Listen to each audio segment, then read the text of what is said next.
one, and how the hell do I see this? And you work for them, and you have never questioned the history of Dr. Fauci. You have never questioned all of his suggestions over the years. Do you know his track record? Do you know all the things that this man has suggested that have not worked? Not recently. I'm talking about all the way back to the 1980s and 90s when he became one of the individuals who became America's doctor. You need to research the people who you work for and with so that you know that you may be a party to the destruction of your people unwittingly, unknowingly, unintentionally. And too many black folks help to destroy their own people and their culture. Mexicans, Jewish people, white people even help to destroy their own people without even knowing it, because they go along with a damn script that was pre-written by someone who does not have their better interest at hand. So what is the purpose then? What is the purpose then of them worldwide and putting talking heads up for all of us then? Absolutely. And I love this argument as well. This is why they don't like to have your brother on. There was an advisor to President Jimmy Carter by the name of Zbigniew Brzezinski. He stated that in earlier times, quote, I just want to say, if you ever end up on Jeopardy, you win in that whole thing. Zbigniew Brzezinski particularly said, quote, in earlier times, it was easier to control 1 million people than to physically kill 1 million people. But in today's time, it is infinitely easier to kill 1 million people than it is to control, end quote. Global 2000 was authorized under President Jimmy Carter. In Global 2000, which is a government policy, you can go ahead and look this up. It specifies how to use food as a weapon and how to use reproductive services as a weapon. All right. Welcome back to the Chatterbox with King Jacob. I'm your host, King Jacob, the host of the evening. And we have another, very, very, very intriguing topic, men's mental health. As we celebrate Men's Mental Health Month, I have none other with me, Dr.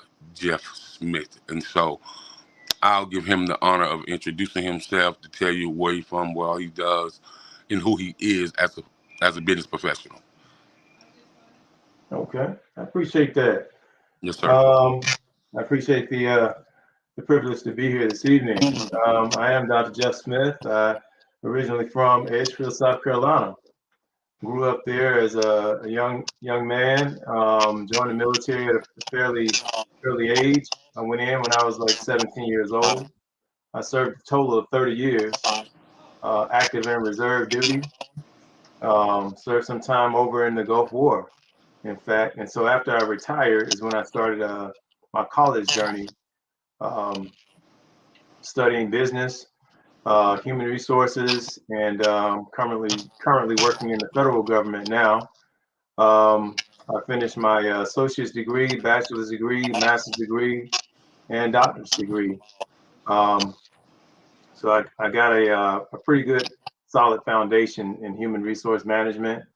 And I've seen a lot, I've done a lot, and still doing a lot, and continuing to work. I felt that it was a pretty interesting topic because we as men, oftentimes we shy away from talking about mental health. So I think this is going to be an interesting topic this evening. No doubt.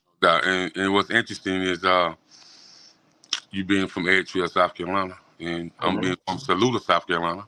Wow, okay. So that's very interesting, and I always say to a lot of people in the Johnston, Edgefield, Saluda, Batesburg, Ward, Rich Spring area, everybody got some type of family members there. So, thank you so much for being on. Now, a good friend of mine out of Charlotte, North Carolina, Miss Chantel Evans, and we was talking earlier this week, and we was talking about systematic stuff and what it has done to black men and how it's just so hard for us being black men and walking on American soil, or just being from poverty, no matter what color you is, and just trying to get ahead. And it affects your mental health, your emotional health, spiritual health, and your physical health. So when we're talking about raising the bar about men's mental health, what does that mean to you? Raising the bar about men's mental health? Yes, sir. Well, I think that first off, we have to ensure that we're aware that we all have issues and concerns. I think it's important to have coping skills. I'll just speak for myself in general. as some of the as a person that has been to war, you don't come back from a situation like that the same person. And I think that it's important to be able to have coping skills or coping mechanisms. Me myself, I like to work out. I like to do, lift weights, jog, keep myself busy to deal with some of the things that I saw over there, as well as reading self-help books. And I'm not against professional help either. Therapists, social workers, counselors. I think that it's important for us to have a healthy balance and be able to recognize that whether you have been to war or you have been to some other sort of traumatic situation in your life, maybe it might be dealing with grief, death of a loved one, or even a tragic death. I think that it's important to have some coping skills and coping mechanisms in place, such as therapists, and it should be an ongoing process. It shouldn't just be going to one session and saying, okay, I'm done with it. No, it should be a process where you have really healed and dealt with that. Because if you haven't, you may have some challenges down the road that will hit you and you're not able to cope with them and deal with them as you really should be able to. Okay. So when we was growing up, I never used to hear people talk about mental health. Um, Hmm. you know, Especially in our background. right. Cause I'm I'm class of 1993, so I never heard people talk about that. And what's so interesting to me now is I used to hear even my dad, my uncles, and their friends and stuff like that. A young people, you just gotta suck it up and go. Hmm. And I just never seen them, even when they was going through something, if it bothered them mentally, they had a way of blocking it off. And you look at, you be like, man, this just happened a week ago, and now they forgot about it or they moved on to something else. And so, do you think that men of those times had way more thicker skin than people of today? No, they didn't. Matter of fact, because I am from Edgefield, South Carolina, and back when I was there wasn't a lot of talk about mental health, especially in men. Um, and the coping skill was going to the Red Dot, which was the liquor store in Edgefield. Um, Kept those folks in business quite a bit. And so that can be a coping mechanism, but it can also get out of hand Hmm. where you're going to the Red Dot literally every day after work, and then you create a bigger problem or an additional problem on top of the mental health issue that you're already dealing with. So I think it's important to note that to have some coping mechanisms in place. A lot of people from Edgefield like to go to church. Um, and I think that's a very good place for healing, having a relationship with, you know, spiritual relationship. Um, I think that's a very good coping mechanism. Just being able to talk to God about things that helps people. So folks have different mechanisms, different avenues that they'll utilize to deal with mental health. And I think that it's important to note that we have to have healthy mechanisms in place because if not, we'll create a problem on top of a problem. Right. And so that just stems from another question, and it's very interesting to me. Why do you think it's so hard for men to describe their mental capacity, their mental issues, or if something is bothering them mentally? Why is it so hard for us to describe it to someone else? Or why is it so hard for us to make our significant other or our girlfriends or even just to talk with our moms and sisters about it? Right. Well, we as men in general, especially men of color, we are supposed to be the head of the household. We're supposed to be the strong men that we were born to be. We're supposed to be the folks that are not supposed to show any signs of weakness and men in general would look at mental health or just being able to talk things out about situations as a sign of weakness. Like even now, you know, if you see a grown man crying about something, it's looked at as, oh man, he's being weak, you know, he's being soft or whatever.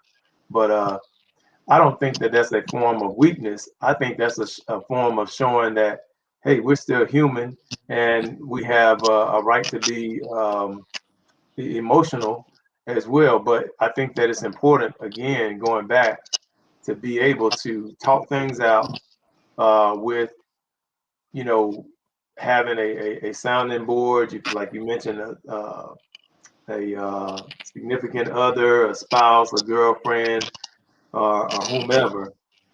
I think it's important to be able to talk things out about, you know, what you're dealing with, whether it's at work, whether it's finances, because sometimes finances can impact households as well, or people. Sometimes men, as grown men, we feel like we're inadequate in certain areas, and that can lead to depression or other states of just, you know, inadequacy. So I think it's important to have strong mechanisms in place, whether it's, you know, a lot of us men don't like to read.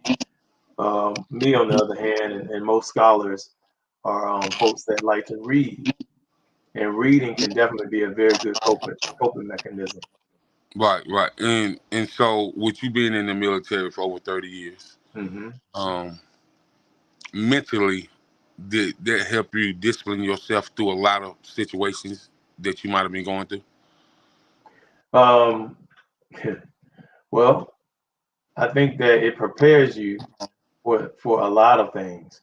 A lot of us veterans, don't necessarily like to talk about some of the things that we dealt with over there because it just brings back up some Hmm. of those emotions that we feel as though we've already healed from.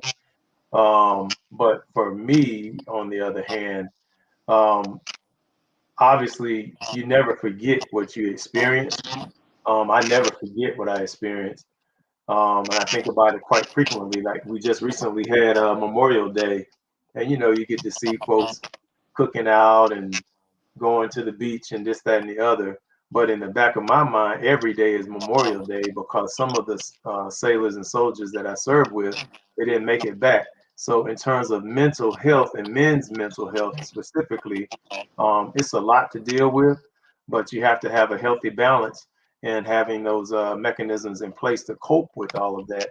Because if not, you'll find yourself in a deep, dark, depressed state, and then you won't be able to function daily with being productive, having a job, being able to balance that, balancing a household, keeping your bills paid on time, these kind of things. So it's just important to be able to heal from that because if you don't, you really will find yourself in a dark place. Okay, okay. And now you you went through a lot of schooling, you Hmm. know, after you served and whatnot, and Right. now you got your Dr. Jeff Smith, which Hmm. is honorable, and you know I commend you for that. You know, Thank you. so salute to you for all the hard work and dedication. And with that being said, you know, going back to school and stuff, would you say did that help kind of prepare you only for the business world, or did that help prepare you, just groom you um, to be ready to face on society? Because I have friends that was in the military for a long time, and they tell me all the time, man, when I did them 25 years and I came back into the world of society, you know, I had to learn how to deal with people, how to cope with people. I had to learn to not let stuff trigger me so much. And so, was that a learning process for you as well? Yes, it is. It really is. I first came out of the military in 2008, and I got my first job after being unemployed for about 8 months, and that took me to another dark place. You know, just dealing with that mental inadequacy is what I felt. Hmm. So I got this little job at this staffing agency, and I was the oldest person in there. All the young folks had just gotten out of their 4-year college degrees, and I was the only person in there that did not have a college education at that time. And so just dealing with that, feeling as though I was inadequate or just not good enough, I went back to school. And I would say that it helped me going back to school because it's you're demilitarizing yourself, so to speak, because the military is just that we're fighters, and that's pretty much what we signed up to do is to fight and protect this country. And specifically in my position, I was a gunner's mate in the Navy, so I was on warships. Um, and to tell you that it was a tough job, it was a tough job. It was a tough job mentally. It was a tough job physically. It was a tough job emotionally, simply because it was a dangerous job. We were in a hazardous duty area, and on a day-to-day basis, you just didn't know what was going to happen. So it was a challenge. But nevertheless, in terms of my college education, I would say yes, it did help me to heal from all of the mental challenges that I was dealing with coming out of the military for so long. And it helped me to professionally in my business career. I started out in the entry level, like I said, when I first came out of the military, started out in the entry level, working with the young folks that I was working with. And then I worked my way up the professional career ladder. And now I'm at the top of the food chain. So I'm the director of policy for a federal agency, which you don't just, get there without the proper training. So my experience and my college education helped me to get to where I am right now, and being able to cope with the mental challenges that I experienced in my military career. So with having those mental challenges in your military career and being able to cope and just being able to look back on it now and, Mm-hmm. and being able to be an advocate for mental health and study mental health and get a better understanding for it, um, what are some things you tell the younger people or even people your age that don't quite understand how did this mental health happen to me? What are some things that you want to say to them, or what are some conversations you have had already? I would say to ensure that they have a good coping mechanism in place, and that coping mechanism can come into the form of self-help books. It can come into the form of a counselor. It can come into the form of a social worker. It can come into the form of a pastor of a church leadership. Um, Having someone to talk things through, I think that's important. Having a mentor, a coach, folks that they have trust in, that they can use as a sounding board and bounce things off of. I think that's extremely important because, um, as myself, I've been through a lot of things throughout life, highs and lows, and just being able to share my experiences with them. I think that is a benefit to them. And that's why I always put myself in places and positions where I can reach back, touch base, have speaking engagements with young people, youth, and just being able to give back to the community in that aspect. Okay, so you said you do speaking engagement with the youth. So, what are some things that you normally speak on, as far as when somebody books you for a speaking engagement? Well, I would say, first of all, I let them know right up front that it's important in terms of getting back to the mental health, men's mental health. I let them know that if when they finish high school, they have a few options. Um, Not everybody's college material, and I don't expect every young person to go directly into college right after high school. But I do expect them to get a trade, a skill, something that they can do, something to stand on their own 2 feet. A lot of them they don't think about uh, working with their hands, being electricians, pipe fitters, being a plumber.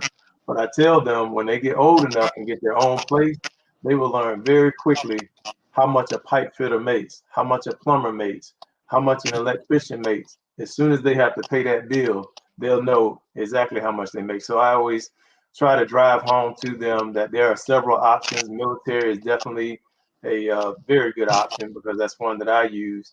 When I came out of high school, prior to me leaving high school, the guidance counselor told me that I was not college material. And I said, well, hey, what about the military? She said, well, I don't think you're military material either. Maybe you should look at Kendall Mill, which is like it's a plant there in Edgefield, South Carolina. I think it's closed at this point, but it was a local mill that a lot of adults worked, and it was a lucrative job. It just didn't pay a whole lot of money, and it would kind of keep you right there in Edgefield, which keeps businesses in the local Edgefield township up and running.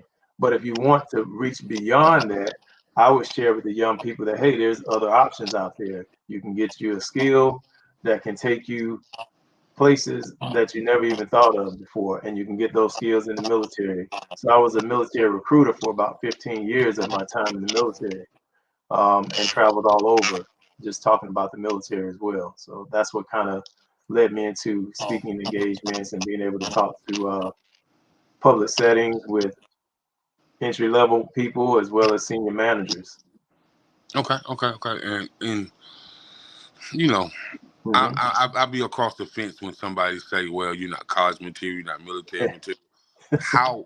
What gives you that authority, and how do you know that? Like, And I totally agree. I totally agree. And unfortunately, it was happening quite frequently with people of color. But I guess I kind of proved that person wrong. you did. Since I kind of started out, I have an associate's, bachelor's, master's, and a doctor's degree. So yeah, it's interesting when you plant those seeds in a young person, and here I am at my age. I still remember that as if it was just a couple of months ago. So Mm-hmm. it's important that young people be able to filter things out, because if not, they will get stifled and say, oh, the guidance counselor said I wasn't good enough, and you really should never tell a young scholar, a young student, that you're not good enough for something, because that's how I received it. Right. Uh, because these are the types of things that will get into a young man's mental uh, capacity, and they will feel as though, well, I'll just go over here and apply this local meal, and that'll be my future right there. And I'm not saying that there's anything wrong with working at a local meal, because again, there were folks that did quite well working at Kendall Mill in Edgefield. But I think that if a young person says, I want to go to college, I don't think that you should tell them that they're not college material. I think that you should tell them there are other options. They may need to start out in a community college as an entry level into the college, and that's exactly what I did. I got my associate's degree at a 2-year college and took all of those college credits and transferred those over to a 4-year platform and got a bachelor's. So that's my thing. I think that it is important to not cut young people off by giving them your own opinion. I think that you should always be transparent and be honest with them and let them know that here, I know that you're not going to be able to go into a 4-year college program, but here is a starter. Why don't you do this and move forward with the next steps? Right. Always give them another avenue. I think that's important. That's right. So, going back home to Edgefield, South Carolina, Right. and some people you may know, some people you may see, whether it's relatives, whether it's friends. What are those conversations like for you? Oh, well, that's a good question. When I go back home, I mean, there's not too many African American male doctors where I'm from. So I already know that's going to be looked upon as I've reached the mountaintop, so to speak. But I can tell you that I'm from extremely humble beginnings, so I Mm-hmm. don't forget anything about where I came from. I was raised in a very small home. We had a tin roof, and we didn't have indoor plumbing. We didn't have indoor air conditioning, and we didn't have indoor heating. So I know what it's like to not have. Um, and most people wouldn't even understand that. We got water from a well and had to chop wood every day. Yeah, But I know the the feeling. young folks, was that? I know the feeling. Yes. So I'm telling you, I've lived these things, even at my age, and I'm not that old. Um, so I know what it's like when I go back home to Edgefield, and it definitely does take me back a bit, but I'm able to still reach back and impact young lives there because I started my own college foundation, which am within my church home back home in Edgefield, and I've done that for the past 5 years. Um, so just being able to support and help within that community back in Edgefield and in that church, that's a passion of mine. That way, you know, my name lives on long after I'm gone. What is your church home in Edgefield? Oh, I'm sorry, I should have mentioned that. Willow Spring Baptist Church, where I'm very Pastor familiar. Anthony Pastor Anthony Gordon is the pastor of that church there. Yeah, I'm very familiar with Pastor Garden. You know, Okay. I'm very familiar with a lot of members that go there. Some of the Clarks and the Stevens and all those good people. So yeah, Okay. I'm very familiar. So yeah, actually I live on 378. Oh wow. Okay. All McCormick right. Highway. All So right. that's where I grew up at. So I'm very familiar, and a good friend of mine, older cat man that took me under his wing a long time ago, fella by the name of Richard Coates. We in constant contact. You know what I mean? Yeah, Yeah. I'm I'm familiar with right. Richard. Yes, sir. So it's a small world, man. It's a small world. Mhm. So in upon that, my relatives out there are the Minnicks and the Bushes. So you know, What's the last name? I know the Bushes, but Minnicks. minutes. Okay. All Yeah, right. yeah. So I'm familiar, but I'm glad that you have this foundation started. And let's talk about the foundation a little bit. What are your requirements for a person to obtain a scholarship with your foundation? Okay. Well, I I started that foundation, as I said, about 5 years ago. One of the requirements right now is because I want to support that local community is they would have to be at least 17 years old. They have to be a senior in high school in good standing with at least a 2.5 GPA. And they have to have demonstrated leadership qualities because it is a scholarship. So they're not just submitting an application and then, automatically selected. Right, I want them to provide at least two recommendations, and they should be from leaders within that community. They could be a coach, they could be a professional educator, they could be the church pastor from Willow Spring Baptist Church. hmm Because what I want to do is give back to that church. Um, and so part of the requirement is that they are a member of Willow Spring Baptist Church. okay, Because when I went there about 5 years ago, I hadn't been there in a long time, and I was able to look around and say, wow, there's a lot of young people in here that look just like me when I was that age, right, but I wasn't afforded the opportunity.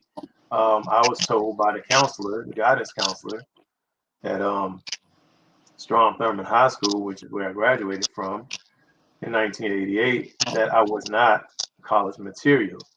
And so, nevertheless, I wanted to change that narrative for the young folks that are still coming through that school. I'm pretty sure the guidance counselor is long gone because that was 30 plus years ago. Um, but I just wanted to kind of change the narrative for them and ensure that they have opportunities that I wasn't afforded when I came through. okay, okay. That's pretty noble of you, man. And I'm pretty sure when you first brought it to the pastor's attention and the church congregation attention, they was just like overwhelmed with joy, and because a black church don't get those opportunities every day. That's correct. You're absolutely right. And even now, oftentimes in my position, when I walk into a room of executive team members, I'm usually the only doctor in there, and I'm definitely the only black male in there. So, and I don't let that get to me either, because they haven't walked in my shoes, so they have no idea that I'm from, Edgefield, South Carolina. I'm from a small town where we had a spigot outside because we didn't have indoor plumbing. So they wouldn't even understand my background. No, I no, just talk to them. The first movie that comes to mind when I share that story with people is probably The Color Purple, because we didn't have a gravel street. We had a dirt road, right, and we had red clay in the front yard. So, but these are things that I can't make up. This is my life, what right, I've lived. right. And then what's so funny about the red clay in the dirt road? Right. Um, I tell people all the time, man. Some of the best athletes that I ever seen in my life came from the red clay in that dirt road. That's correct. When I went to W. Parker School, we didn't have a paved track. The track was dirt, so we ran with no shoes on. So Mhm. these are the things that I've lived. These are lived experiences. But that kind of gives you more of my background. Man, I ain't heard nobody say W. Parker in a very long time. My. Yeah, Woo. that's it. Boy, listen, man. Hmm. I can call those the good old days. Oh yeah, yeah, You know, and I'll never forget them. So yeah, I can call those the good old days, man. And so we're gonna mhm. take a quick commercial break, man, and we'll be right back with Okay. Dr. Jeff Smith, and we're talking about men's mental health. And we just talking about thriving on how to become a better person, a good man, and touching base on men's mental health, along with some other things that in situations that males may go through, especially males of color. So we'll be right back. Stay tuned. Shout out to the men that just came home from jail and said no matter what the circumstances is, I'm never going back. Shout out to the men that said I'm tired of neglecting my children. I'm stepping up and being a man for my children, teaching them morals, honor, responsibility. Shout out to the men that say, you know what, I'm tired of sleeping on that couch. I'm tired of using my mother. I'm tired of using that girl. I'm going to step up and be a man for me. Shout out to the men that just graduated from college or going to college. Shout out to the men that graduated from trade school. Shout out to the men that say, yo, I'm just tired of being tired and I need to make a change. Shout out to the men that stayed there, that's raising their children. Shout out to the men that's getting married or want to stay married. Shout out to the men that's taking care of children that's not biologically theirs. Shout out to the men that's trying to figure it out. Shout out to the men, because you are a beautiful soul. Shout out to the men that's just being a part of everybody's life to make a change, man. Stop the violence. Shout out to the men. We talking about men's mental health, and that was my homie B McFly out of Philadelphia, Pennsylvania. Brother, went through some trials and tribulations, and he put the bottle down, got sober, started a nonprofit, and is working with the inner city schools in Philadelphia, making a difference. Um, so shout out to him. And I love seeing that, man, because everybody got past, everybody got a story. So now I don't normally, I do get into it with some peers, but on the platform, I just want to ask you what we've seen on camera for the last 10 years as people of color, Hmm. and what we've witnessed that has happened to young men, young women of color at the hands of law enforcement, Okay. mentally and emotionally, whether you're, especially men, but also females as well of color.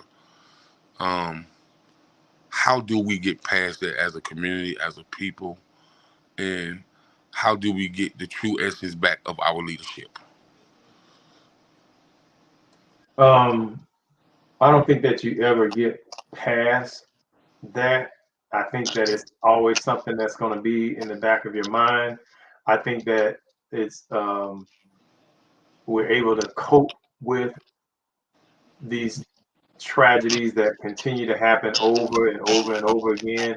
Every time that the next one happens, it's kind of like a, you know, you've had a wound that healed, and then they pull the scab right back off again. So it's like, you just have to try to cope with things, maintain these mechanisms in place that I mentioned, and just revisit, keeping those coping mechanisms at an arm's length, so that way you can reach them, being able to talk things out, with professionals. I think that's important, very important, Okay. being able to do that.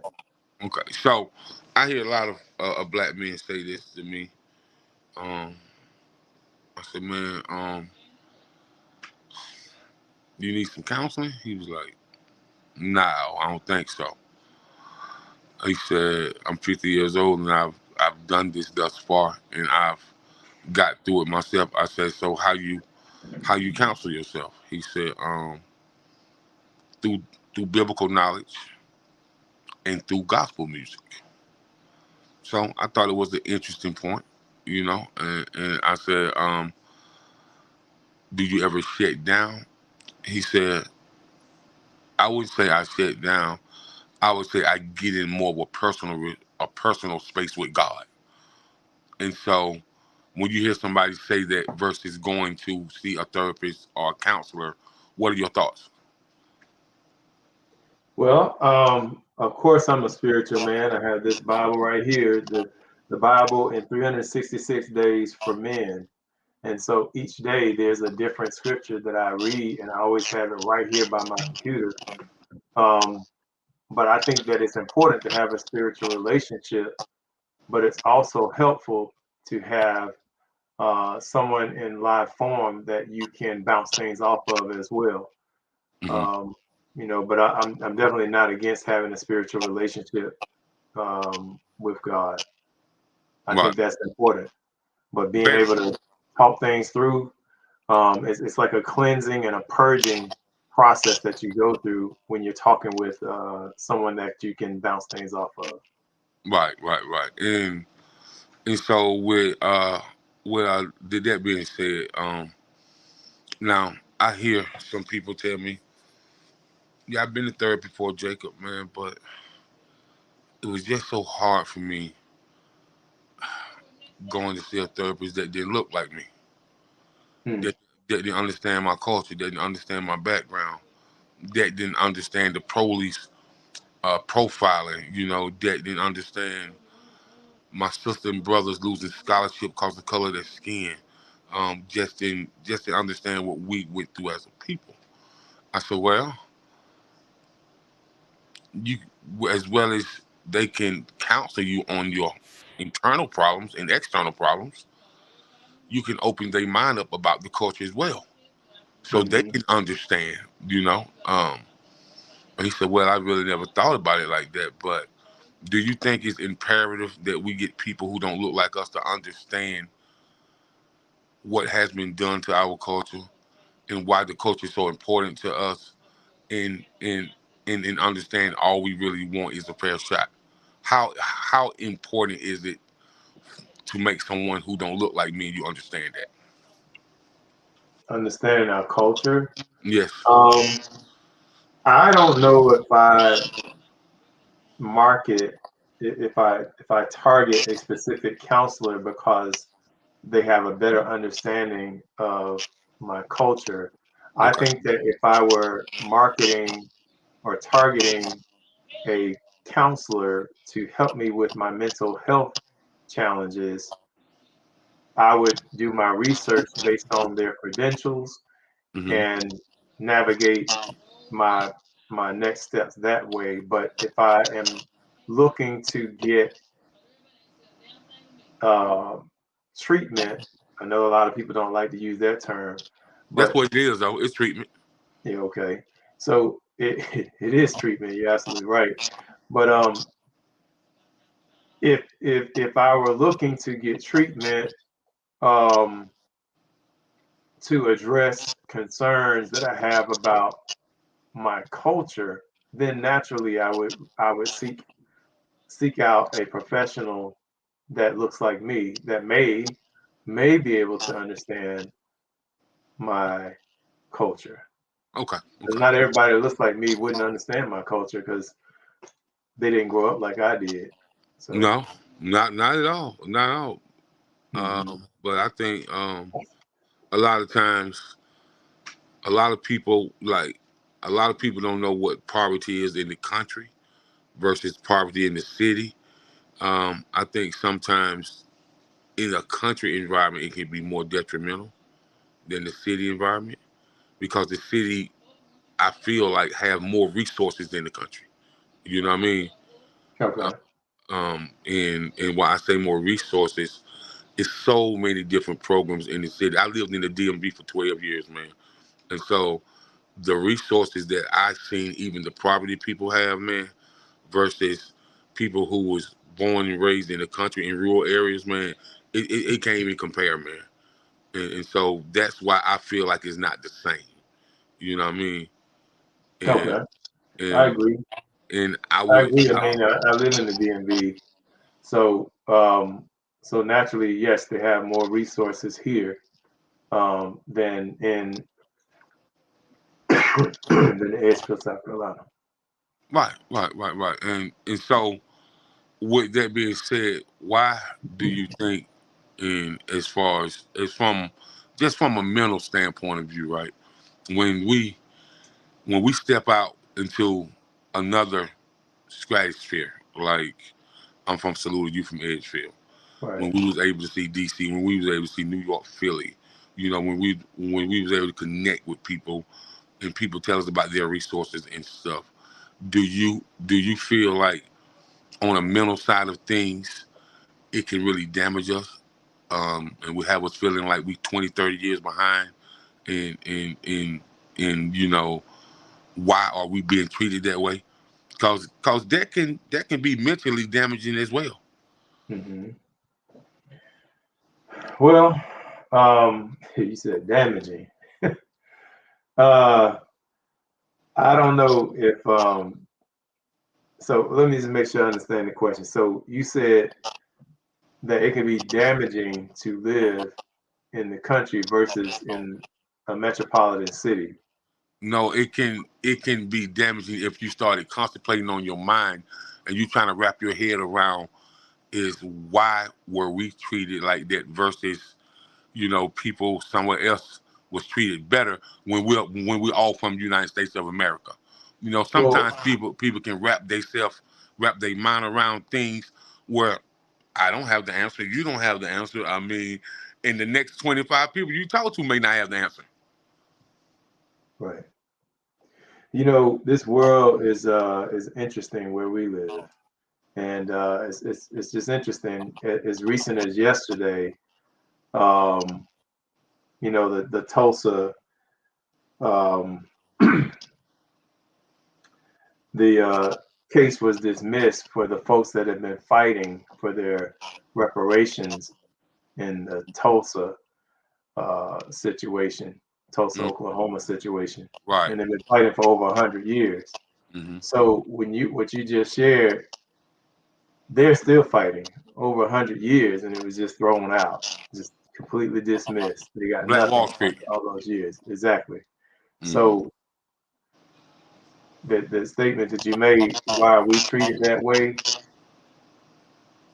I don't think that you and I even have the answers to that. If those folks are still living over 100 years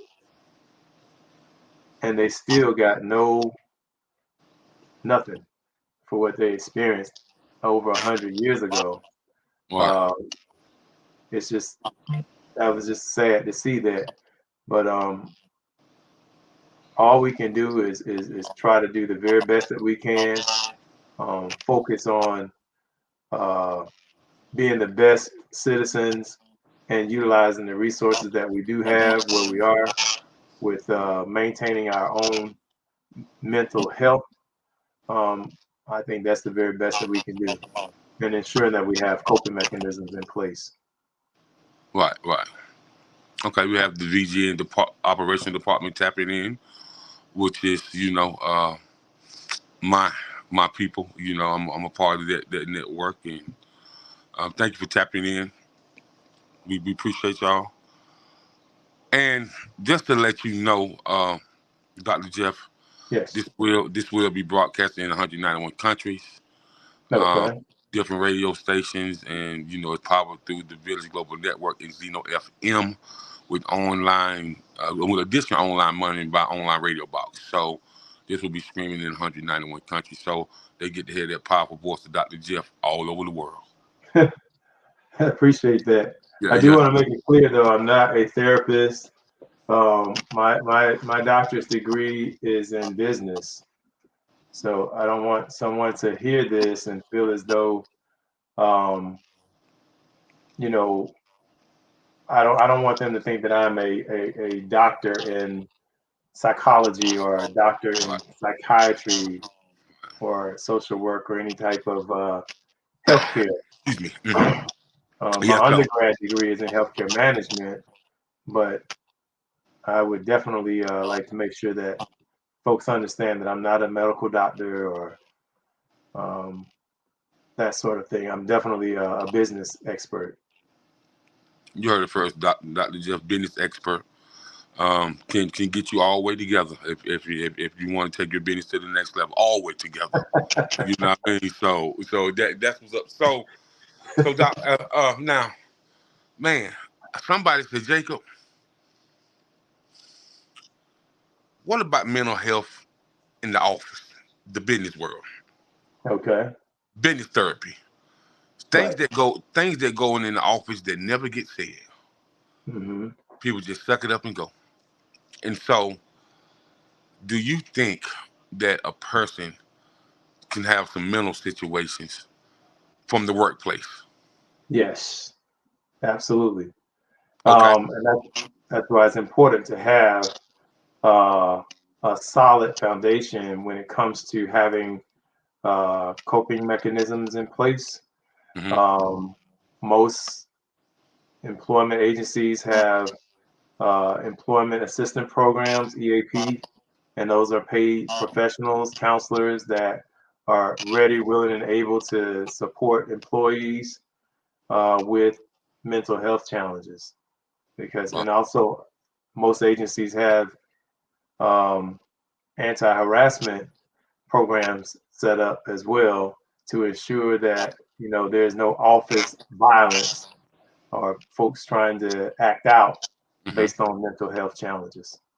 Right. I can remember when I was working at Aiken, Gump, Strauss and Fielder, DuPont Circle in Northwest DC.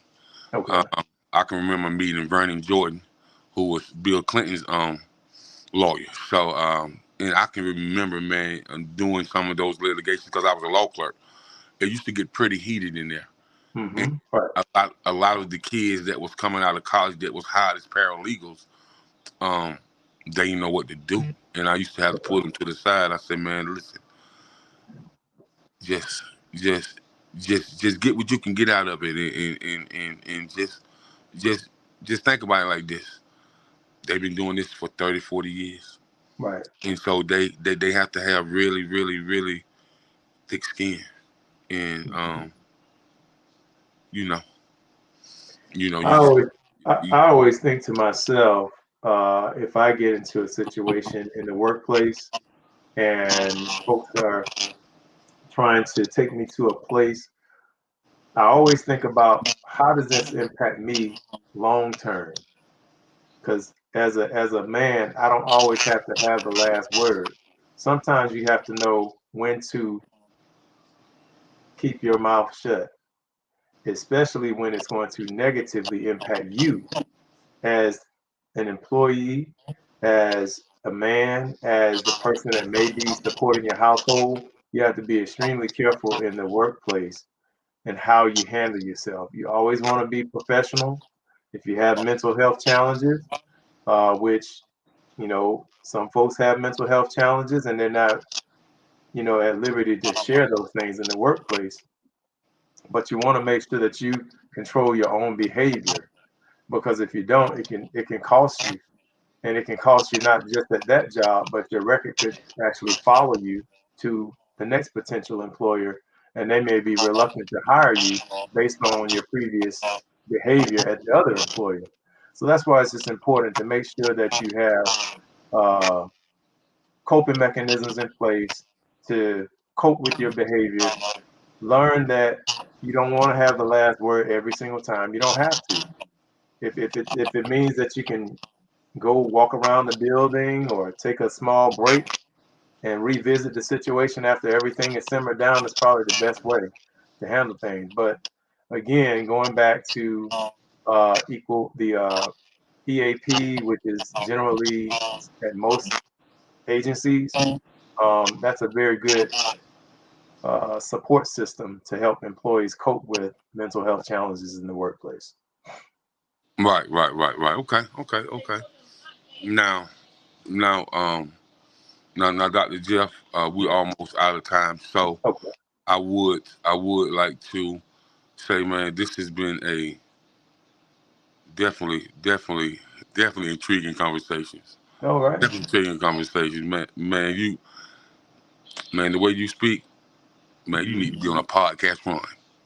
Several different interviews, for real, for real, for Thank you. I real. appreciate that. Or I don't know if you ever decided about having your own. You know, I really think you can shed light on a lot of different situations, man. I And appreciate you. and I really think a lot of people would love to interview with you. Thank you. So Thank you. I appreciate it's it. just something to think about, you know. All right. Yeah. I'll So give it some thought. good. You have any type of up and coming events, and if you can tell people where to kind of contact you at, and if you have any type of events coming up, if you have any type of books that you're writing that's coming out soon, you know, if you can just, you know, give us a synopsis on what you got coming up. Great. So I don't have any books that I'm currently writing. I don't have any major events that I have that I can share. Um, you know, right now I'm currently working, retired military. I do work right now to keep myself busy. I may decide to go back to school and get a postdoctoral certification or some further my education, or I may even decide to work in some of the local schools here. So that way, again, young people, specifically young men, can see other, see someone like me that has been through the military, that has received all the degrees throughout college. And if I can do it, I want to be a positive role model to them and show them that they can do it too. Okay.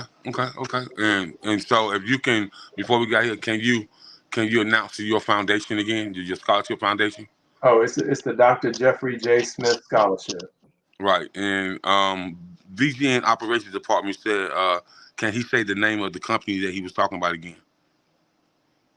The name of the company that I was talking about? Mm-hmm. What do you mean? The company that I work for? It's the federal government. It's a federal Okay. agency. Of Yeah. federal government agency. Okay. That's what I thought. That's what I Yeah. thought. So you got people watching. They want to know. That's all. That's all. That's No, all, not man. a problem. I work here in Okay. Washington, D.C. for one of the largest federal agencies in the area. Okay. Great, man. So I want to thank you for coming on once again, man. I thank you for your time. I thank you Yes. for your commitment coming on to the show, man. And I'll definitely be in touch, my brother. And take care. Be blessed. Yes, sir. Thank you. Thanks for having me. Yes, sir. Mhm.